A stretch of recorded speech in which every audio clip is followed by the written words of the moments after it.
2005 Jeep Grand Cherokee Laredo. Driver's seatbelt not working. Here I pulled off the mechanism, and on the side of it is a little thing that says, do not remove. And I don't like to follow directions, so when I remove it, I find inside of it is the retracting coil. This coil is broken. It should have a piece going into the inside so it can hold tension on the mechanism, but it's not. It's broken. This is why the seatbelt is not retracting on mine. Only way to fix this is remove that broken piece of coil, find the loose end of that coil and try to stick it in here, but then you got to bend the spring steel so it will sit in there. So that's where I'm at now. I got to bend that spring steel so it will stay there.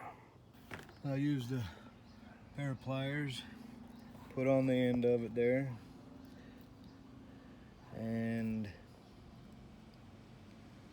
I bent that 90-degree in there.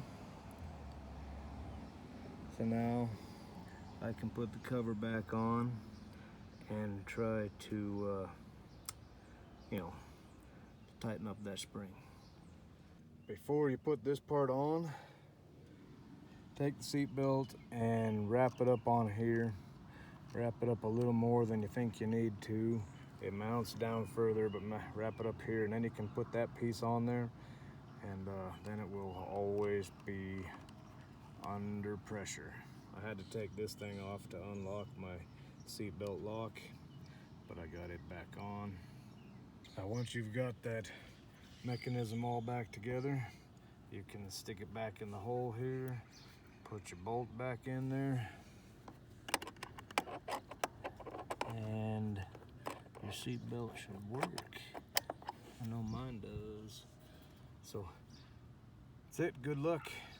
The pins that go in those little end caps are small, but you can get them back in there with a pair of tweezers and